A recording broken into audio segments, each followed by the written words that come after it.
শ্বশুরের হাত পা টিপে দেওয়া পুত্রবধূর জন্য জায়েজ আছে কিনা? আমি এবং আমার স্বামী আবেগের বশবর্তী হয়ে মাসিক অবস্থা মিলিত হয়েছি, এর জন্য আমরা লজ্জিত। এই অবস্থায় যদি আল্লাহ সন্তান দান করেন তাহলে কি তা হারাম হবে? জুমার দিন মহিলারা কয়টা বাজে জোহরের নামাজ পড়তে পারবে?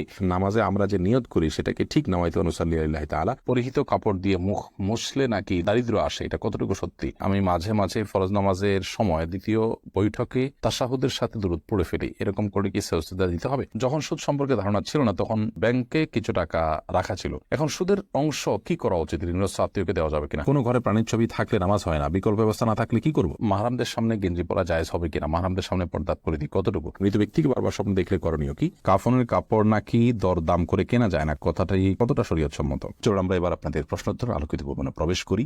সাউদা উম্মে হাবিবা আইরিন আপনি লিখেছেন, জুমার দিন মহিলারা কয়টা বাজে জোহরের নামাজ পড়তে পারবে? জোহরের ওয়াক্ত হওয়ার পরে পড়তে পারবে। মসজিদে জুমার নামাজের জামাত হওয়ার পরে পড়তে হবে এমনটি অনেকে মনে করেন, অথচ এমনটি কোনো আবশ্যক নয়। আপনি চাইলে জুমার নামাজের আগেও, অর্থাৎ ওয়াক্ত হয়ে গেছে জোহরের 12টা এত মিনিটে, আজকে জোহর ওয়াক্ত হয়ে গেছে, এরপর থেকে আপনি বাসায় জোহর পড়তে পারেন। নুসরাত ইমরোজ আপনি লিখেছেন, পুরাতন বই খাতা কেজি ধরে স্বল্প মূল্যে বিক্রি করা যায় কিনা? জায়েজ আছে, যদি বিশেষ করে সেখানে কোরআন আয়াত না থাকে এবং সেটা অবমাননার আশঙ্কা না থাকে। এরপর নুসরাত জাহান লিখেছেন, নামাজে আমরা যে নিয়ত করি সেটাকে ঠিক নামাইতে অনুসাল্লি আল্লাহ তাআলা। নিয়ত হলো বোন, নিয়ত মানে ইচ্ছা করা। আমরা যে জন্য দাঁড়িয়েছি, কোন নামাজ জন্য দাঁড়িয়েছি, ফরজ না সুন্নাত, যোহর না আসর, এটা আমার মাথায় আছে। এই যে ইন্টেনশনটা আছে, এটা ইন্টেনশনটাই নিয়ত, ইচ্ছাটাই নিয়ত। মুখে নামাইতন পড়ার কথা কোনো হাদিসে নির্দেশ দেওয়া হয়নি। ইবাদত নবী করিম সাল্লাল্লাহু আলাইহি ওয়াসাল্লাম যেভাবে করেছেন আমরা সেভাবে করবো। তিনি বা তার সাহাবীরা কেউ নামাইতন তো মুখে বলেননি, আমরা সেটাকে বলাটা কেন আবশ্যক মনে করবো? আমরা জাস্ট আমাদের স্মৃতিতে যেটা আছে ওইটার দিকে খেয়াল করবো, আমরা ইবাদত শুরু করবো, নামাজ শুরু করবো। সাদিয়া বিনতু শিহাব এর থেকে আপনি লিখেছেন, পরিহিত কাপড় দিয়ে মুখ মুছলে নাকি দারিদ্র আসে, এটা কতটুকু সত্যি? নিজের পরনে থাকা কাপড় এটা দিয়ে মুখ মুছুক, শরীরে অন্য কিছু মুছুক, এটার কারণে কোনো দারিদ্র ইত্যাদি আসবে যদি কেউ মনে করেন, তাহলে সেটা নিছকই একটা মন গড়া কথা, এর কোনো ভিত্তি করা হাদিসে নেই। এবং কুসংস্কারের জন্য এই ধরনের বিষয় একজন মুসলমান কখনো ধারণ করতে পারেন না। পরনে থাকা কাপড় যদি পাক থাকে সেটা দিয়ে আপনি মুখ, হাত, শরীরের যে কোনো অঙ্গ মুছতে পারেন, কোনো অসুবিধা নেই। ওসমান মোল্লা আপনি লিখেছেন, আমি মাঝে মাঝে ফরজ নামাজের সময় দ্বিতীয় বৈঠকে তাশাহুদের সাথে দুরূদ পড়ে ফেলি, এরকম করে কি সেজদা দিতে হবে? হানাফি মাযহাব অনুযায়ী আল্লাহুম্মা সাল্লি আলা মুহাম্মদ পর্যন্ত পড়ে ফেললে আপনি সেজদা সাহু দিবেন, যেহেতু বিভিন্ন বর্ণনায় দ্বিতীয় রাকাতে বৈঠকের পর দ্রুততার সাথে দাঁড়িয়ে যাওয়ার নির্দেশ রয়েছে। সেই নির্দেশ লঙ্ঘন হয়েছে বা বিলম্ব হয়েছে, সেজন্য আপনি সেজদায় সাহু দিবেন। যদিও অন্যান্য ফিকহের উলামা ইকরাম, যেমন হাম্বলি ফিকহের উলামা ইকরাম এখানে সেজদা সাহুর কথা বলেন না। সৌদি আরব প্রচলিত উলামা ইকরাম আছেন বা বর্তমান যে উলামা ইকরাম আছেন তারা সেজদা সাহু দেওয়া লাগবে না বলেন, তবে হানাফি মাযহাব অনুযায়ী সেজদা সাহু দিতে হবে। হুমায়রা তাসনিম আপনি লিখেছেন, যখন সুদ সম্পর্কে ধারণা ছিল না তখন ব্যাংকে কিছু টাকা রাখা ছিল, এখন সুদের অংশ কি করা উচিত? ঋণগ্রস্ত আত্মীয়কে দেওয়া যাবে কিনা? হ্যাঁ, দিতে পারেন। ঋণগ্রস্ত আত্মীয়কে ঋণ পরিশোধের জন্য ওই সুদের টাকাগুলো দান করে দিতে পারেন, এবং নিজের অজান্তে হয়ে থাকলেও আল্লাহর কাছে তওবা এবং ইস্তিগফার করবেন, আল্লাহ যেন মাফ করে দেন। ফাহমিদা মৌ আপনি লিখেছেন, আমি এবং আমার স্বামী আবেগের বশবর্তী হয়ে মাসিক অবস্থা মিলিত হয়েছি, এর জন্য আমরা লজ্জিত। এই অবস্থায় যদি আল্লাহ সন্তান দান করেন তাহলে কি তা হারাম হবে? না, এটার কারণে সন্তান হারাম হয়ে যাবে বা অবৈধ হবে এরকম নয়, তবে এই কাজের জন্য আপনাদের অনুতপ্ত হওয়া উচিত, এবং হাদিসে বর্ণনা মতে এরকম কাজ হয়ে গেলে কিছু সাদাকা আল্লাহর রাহে, আল্লাহর ওয়াস্তে গরিবদেরকে কিছু সাদাকা করে দিবেন, কিছু দান করে দিবেন, এবং ভবিষ্যতে এ ধরনের কর্মকাণ্ড থেকে বেঁচে থাকার জন্য চেষ্টা করবেন। আল্লাহর কাছে তওবা নসুহা করবেন, লজ্জিত হয়ে মাফ চাইবেন, সেটি যথেষ্ট ইনশাআল্লাহ তাআলা।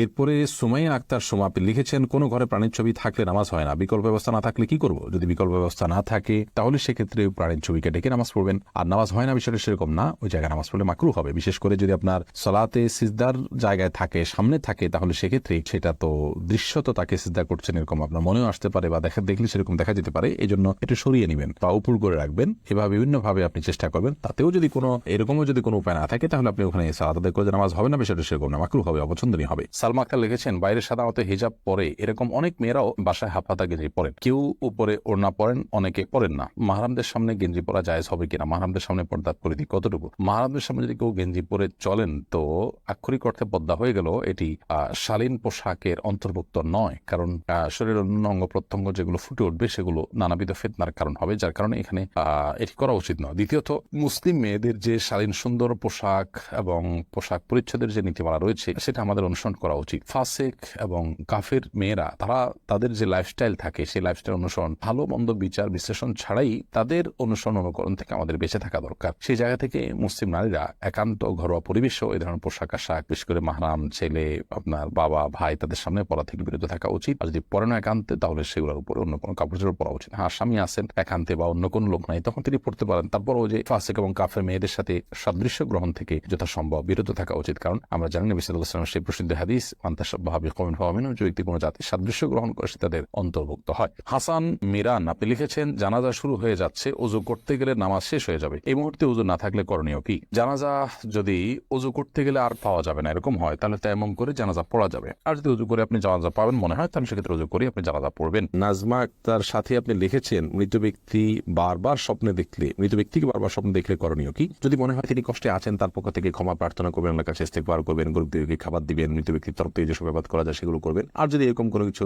মনে না হয়, তাহলে সেক্ষেত্রে এটার জন্য বিশেষ কোনো কিছু আপনার করার প্রয়োজন নেই। মৃত ব্যক্তিকে দেখলে গরিব দুঃখীকে খাদ্য দিতে হয় বা নির্দিষ্ট কিছু কাজ করতে হয়, এরকমটি আমরা অনেকে মনে করি। এরকম বিশেষ কোনো ফরম্যাট বা বিশেষ কোনো করণীয় শরীয়ত ঠিক করে দেয়নি বিধায় এরকমটিকে আমরা সিস্টেম বানিয়ে নেওয়া বা এরকমটিকে শরিয়া নির্দেশিত কোনো কাজ মনে করার কোনো কারণ নেই, বা এরকম মনে করাটা সঠিক হবে না, সেটা ভুল হবে। শরীফুল ইসলাম আপনি আমাদের ইউটিউব চ্যানেলে প্রশ্ন করেছেন, কাফনের কাপড় নাকি দরদাম করে কেনা যায় না, কথাটাই কতটা শরীয়ত সম্মত? এই মাসালা হয়তো কোনো কাফনের কাপড়ের ব্যবসায়ী তার সুবিধার জন্য আবিষ্কার করছে কিনা আল্লাহু আলাম। কারণ হলো এই ধরনের মাসালা থাকলে তো কাফনের কাপড়ের বিক্রেতা যারা তারা লাল হয়ে যাবে, যে কোনো দাম চাইবে, আপনি দরদাম করতে পারবেন না। মূলত কোনো কথা কোনো দেশে বলা হয়নি। অন্য 10টি জিনিসের মতো কাফনের কাপড়ও আপনি দরদাম করে কিনতে পারবেন, কোনো অসুবিধা নেই। আলী হাসান লিখেছেন, আমি 5 ওয়াক্ত নামাজ পড়ার চেষ্টা করি, কিন্তু মাঝে মধ্যে নামাজের মধ্যে আমার মনোযোগ থাকে না, কি করলে পুরোপুরি মনোযোগ থাকবে দয়া করে জানাবেন। ভাই আলী হাসান, নামাজে মনোযোগ সৃষ্টি করবার জন্য প্রথমত নামাজ আমরা যা বলছি সেগুলোকে বোঝার চেষ্টা করব, অর্থগুলো জানার চেষ্টা করব, সূরা কিরাতগুলো, দোয়াগুলো, এটা আমাদের মনোযোগ সৃষ্টিতে সাহায্য করবে ইনশাআল্লাহ। এর পাশাপাশি নামাজে আমাদের যে সূরা কিরাতগুলো পড়ে থাকি আমরা, সেগুলো অর্থ সহকারে বুঝে পড়ার পাশাপাশি ধীরে ধীরে পড়বো, এবং রুকু সিজদা উঠা বসা যত সময় নিয়ে যত ধীরে ধীরে আপনি করবেন, তত বেশি ইনশাআল্লাহ বিদিন আপনার সালাতে মনোযোগিতা সৃষ্টি হবে ইনশাআল্লাহ তাআলা। সালাতে মনোযোগ সৃষ্টি হওয়ার জন্য আর অনেকগুলো উপায় আছে। একটি আর্টিকেল আমাদের অনলাইনে এখনো আছে, নামাজে মনোযোগ সৃষ্টির 33টি উপায়। এটি শেখ বিন বাজ রাহমাহুল্লাহ, সৌদি আরবের সাবেক গ্র্যান্ড মুফতি, তার একটা লেখার অনুবাদ আমি করেছি, সেটি আছে সোশ্যাল মিডিয়ায়, দেখে নিতে পারেন। আব্দুল্লাহ আল ইমরান আপনি লিখেছেন, টেইলার্সের দোকানে অনেক সময় কাস্টমার বাড়তি কাপড় রেখে যায় বা রয়ে যায়, তা কি করা উচিত? আব্দুল্লাহ রহমান, টেইলার্সের দোকানে কাস্টমার যে কাপড় বাড়তি রেখে যায়, সেটা যদি কাস্টমার অল্প স্বল্প হয়, সাধারণত এটা নেয় না মানুষ, ওরফটা এরকম হয়ে যায়, তাহলে সেক্ষেত্রে আপনি রেখে দেওয়াতে কোনো অসুবিধা নেই। আর যদি পরিমাণটা অনেক বড় হয়, তাহলে আপনার উচিত কাস্টমারের কাছ থেকে জানা, জিজ্ঞেস করা, এবং তার দাবি না থাকলে রেখে দেওয়া, আর না হলে তাকে ফেরত দেওয়া। ফাহমিদা আফরিন আপনি লিখেছেন, শ্বশুরের হাত পা টিপে দেওয়া পুত্রবধূর জন্য জায়েজ আছে কিনা? এটা করা উচিত নয়। কারণ হলো, শ্বশুর তার হাত পা যদি পুত্রবধূ টিপেন, তাহলে সেক্ষেত্রে কল্পনার জেনার দুয়ার উন্মুক্ত অন্তত হতে পারে, কমপক্ষে এতটুকু হওয়ার সম্ভাবনা আছে, যার কারণে গুনাহের দ্বার পর্যন্ত বন্ধ করতে হয়, এটাকে সাদ্দু জারায়া বলা হয়। তো যার কারণে এটা জায়েজ নয়। পুত্রবধূ শ্বশুর অন্য সেবা করবেন, তবে হ্যাঁ, শ্বশুর অনেক বৃদ্ধ, এত বৃদ্ধ যে এ ধরনের কোনো আশঙ্কা নাই, তাহলে সেক্ষেত্রে এটি করা যেতে পারে, যদি একান্ত নিরুপায় থাকে, অন্য কেউ না থাকেন, এবং এটা যদি খুব বেশি জরুরি হয়, অর্থাৎ অনেকগুলো শর্তের উপর ভিত্তি করে।